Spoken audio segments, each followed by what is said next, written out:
Hi all, this is Amalta. Welcome to Zoho Books Malayalam tutorial. ഈ സെഷനിൽ നമ്മൾ നോക്കുന്നത് എങ്ങനെയാണ് നമ്മുടെ സോഹോ ബുക്സിൽ അപ്രൂവൽ ഫ്ലോ സെറ്റപ്പ് ചെയ്യുന്നത് എന്നാണ്. നമുക്കറിയാം, ഒരു ഇൻവോയ്സ് ചെയ്യുന്ന സമയത്തൊക്കെ ചിലപ്പം ഹയർ സെയിൽസ് മാനേജർ അല്ലെങ്കിൽ അതിൻ്റെ കൺസേൺഡ് ആയിട്ടുള്ള ഡിപ്പാർട്ട്മെൻറ്റ് ഹെഡ് നമുക്ക് അപ്രൂവ് ചെയ്യേണ്ടി വരും, ഇൻവോയ്സസ് അല്ലെങ്കിൽ കൊട്ടേഷൻസ് ഒക്കെ. ആ ഒരു ഫ്ലോ എങ്ങനെയാണ് നമ്മൾ സോഹോ ബുക്സിൽ ക്രിയേറ്റ് ചെയ്യുന്നത് എന്നാണ് നോക്കുന്നത്. അതിനിട്ട് നമുക്ക് സെറ്റിങ്സിൽ ഓർഗനൈസേഷൻ്റെ അണ്ടറിൽ അപ്രൂവൽസ് എന്നൊരു ഫംഗ്ഷൻ ഉണ്ട്, അവിടെയാണ് നമ്മൾ എടുക്കുന്നത്. ഇവിടെ നമുക്ക് സെയിൽസ് അപ്രൂവൽ ഉണ്ട്, പർച്ചേസ് ഉണ്ട്, ഇൻവെൻട്രി ഉണ്ട്. ഈ 3 അപ്രൂവൽ നമുക്ക് സെറ്റ് ചെയ്ത് വെക്കാൻ പറ്റും. ഇപ്പോൾ നമ്മൾ ഫസ്റ്റ് ഇനേബിൾ ചെയ്യുന്നത് സെയിൽസ് അപ്രൂവലാണ്. അതിനായിട്ട് നമ്മൾ ഇനേബിൾ സെയിൽസ് അപ്രൂവൽ എന്നുള്ള ഓപ്ഷനാണ് ക്ലിക്ക് ചെയ്യുന്നത്.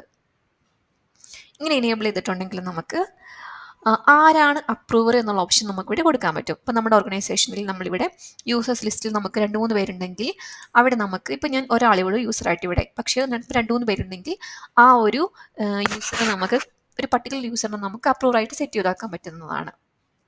Then configure multi level approval with specific approvers. നമുക്ക് മൾട്ടി ലെവൽ അപ്രൂവർ ആവശ്യമുണ്ട് എങ്കിൽ നമുക്ക് ലെവൽ 1 ഇന്ന പേഴ്സൺ, ലെവൽ 2 അടുത്ത ആൾ നമുക്ക് അങ്ങനെ സെറ്റ് ചെയ്ത് വെക്കാനുള്ള ഓപ്ഷനും സോഹോ ബുക്സ് പ്രൊവൈഡ് ചെയ്യുന്നുണ്ട്. Then send email and in app notifications when transactions are submitted for approval. നമുക്ക് ഒരു അപ്രൂവലിനായിട്ട് ട്രാൻസാക്ഷൻ സെൻഡ് ചെയ്ത് തരുന്ന സമയത്ത് നമ്മുടെ അപ്രൂവർക്ക് നോട്ടിഫിക്കേഷൻ കിട്ടണമെങ്കിൽ നമ്മൾ ഈ ഓപ്ഷൻ ടിക്ക് ഇട്ടാൽ മതി. അതുപോലെ തന്നെ ആ ഒരു അപ്രൂവർ അത് അപ്രൂവ് ചെയ്ത് കഴിഞ്ഞിട്ടുണ്ടെങ്കിൽ ആ സബ്മിറ്റർ നോട്ടിഫിക്കേഷൻ നമുക്ക് കിട്ടണമെന്നുണ്ടെങ്കിൽ നമ്മൾ ഈ ഓപ്ഷനും പ്രിഫറൻസിൽ സെറ്റ് ചെയ്ത് കൊടുത്താൽ മതിയാവും. ഇതെല്ലാം നമ്മൾ ചെയ്തതിന് ശേഷം നമ്മൾ എന്ത് ചെയ്യുന്നു, സേവ് കൊടുക്കുന്നു. സേവ് കൊടുക്കുന്ന സമയത്ത് നമുക്ക് ഇനി ഏത് നമ്മൾ ഇൻവോയ്സോ കൊട്ടേഷനോ സെയിൽസ് മോഡ്യൂളിൽ ഏത് ട്രാൻസാക്ഷൻ ക്രിയേറ്റ് ചെയ്യുമ്പോഴും നമുക്ക് എന്ത് ചെയ്യും, അപ്രൂവലിനായിട്ടുള്ള ആ ഒരു ഓട്ടോമാറ്റിക്കായിട്ട് അപ്രൂവലിന് വേണ്ടി നമുക്ക് ചോദിക്കും. സബ്മിറ്റ് ഫോർ അപ്രൂവൽ എന്നൊരു ഓപ്ഷൻ നമുക്ക് ചോദിക്കുന്നുണ്ടാവും.